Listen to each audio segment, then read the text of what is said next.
Hi, my name's Tim Rolling and I'm the CEO of AuScope. It's been another extraordinary year across AuScope and our national research community. A year of innovation, collaboration and discovery.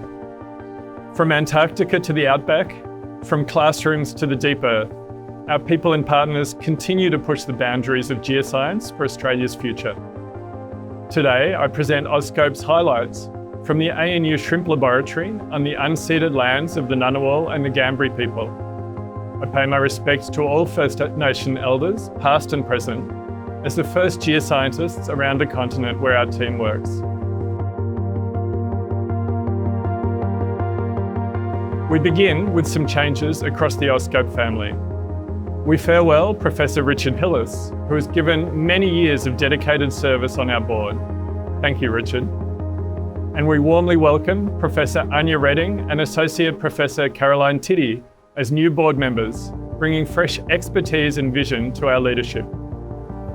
At AuScope HQ, we also say a heartfelt thank you to Tanya Down, who has been our office manager for an incredible 17 years, an integral part of the AuScope story. We welcome Nicole Thompson as our new CFO and Dr. Seema Musavi, who continues to lead the AusSys program while also stepping into a new role of National Outreach Manager. We are also pleased to report the expansion of the MOU between AuScope and the European Plate Observing System, or EPOS, to now include Earthscope in the United States and Earth Sciences New Zealand. This creates a platform on which to build a global research infrastructure for the solid earth sciences.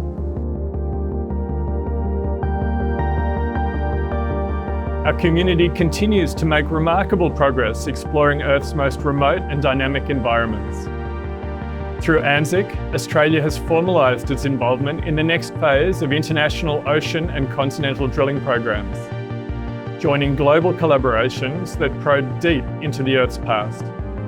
ANZIC's training initiatives, like the Marine Geoscience Masterclass and the Capstone at Sea program, both saw record numbers of applicants, helping to build the next generation of marine geoscientists. In Antarctica, Dr. Linda Armbrecht from the University of Tasmania completed sampling beneath the West Antarctic ice sheet at the Cam ice stream with the SWACE 2C team. Around 60 samples from seafloor sediment gravity cores have now yielded ancient DNA, offering unprecedented insight into past ecosystems and the fragility of this critical region. Meanwhile, AuScope's terrestrial heat flow sensors were deployed from the research vessel Noyuna to collect data off the Denman Glacier, an important step towards understanding how geothermal heat flow shapes ocean circulation and ice dynamics. And across the icy continent, teams from the University of Tasmania and Monash, with support from the Australian Antarctic program, deployed instruments to monitor the Earth-ice interactions near the Denman and Van der Voort glaciers.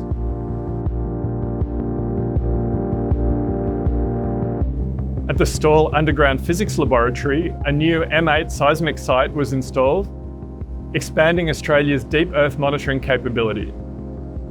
Collaborative projects like FISSIL-DAS, SWAM-DAS, and our Natural Hydrogen CRCP project with ANU, Adelaide, and H2X reached successful completion, while near real-time data streaming from the University of Melbourne Seismic Network has gone live on AusPass for the first time. Through seismometers in schools, students across Australia continue to get hands-on with seismology, even building Lego seismometers at the Australian Science Olympiad.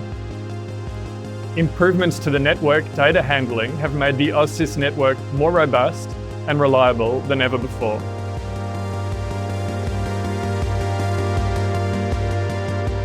At Curtin University, we welcomed Dr. Bhavik Lodhia as Deputy Director of Earthbank, bringing experience in hydrogen systems, basin modelling, and geochemical data integration. The AuScope Earthbank platform also became a regular member of a World Data System, reinforcing our commitment to open and fair data. At the University of Melbourne, the new ImageGeo laser system is revolutionising thermochronology, delivering faster analysis, superior ablation characteristics, and expanded analytical capabilities, opening new frontiers in landscape evolution and mineral exploration. While at ANU, new in situ high-precision strontium isotope techniques are advancing our ability to trace lithospheric domains and improve geochronology data. And in hyperspectral news, the new Hyperion microscope has been installed at ANU, and 3 Highlogger 4 instruments have now been deployed at Western Australia, New South Wales and South Australia Geological Survey NBCL nodes.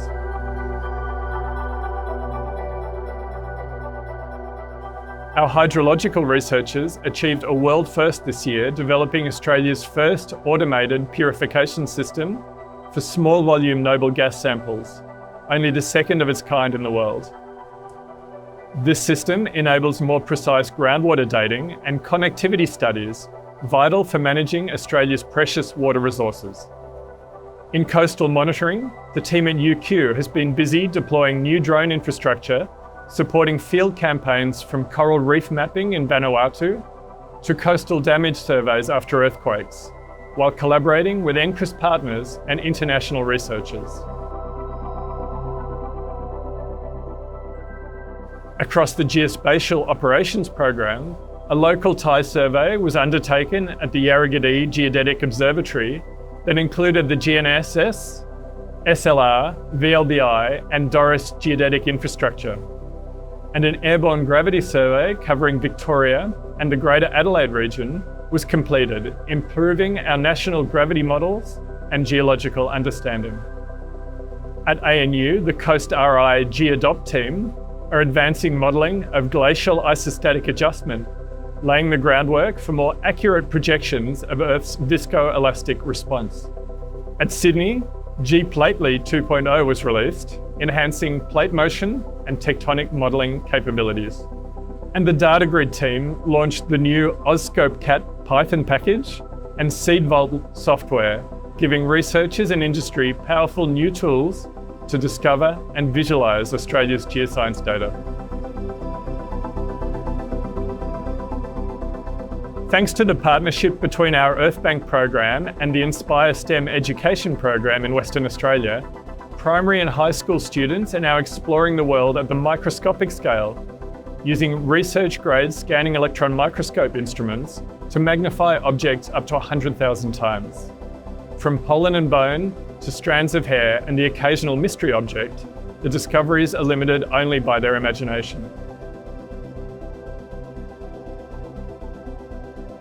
And finally, we congratulate Dr. Leslie Wyborn for being awarded the 2025 Ian McHarg Medal by the EGU, as well as Professors Anya Redding, Matt King and Hirove Chalkek, who were each awarded an ARC Laureate Fellowship, one of the highest research honours. Their groundbreaking work is transforming our understanding of the Earth and beyond, powered by open access, collaboration and the world-class infrastructure that AuScope helps provide. Together, these achievements show the strength of Australia's geoscience community and the vital role that shared infrastructure, data and collaboration play in shaping a more resilient and prosperous future. Thank you to everyone across AuScope, our partners and the NCRIS team for another inspiring year.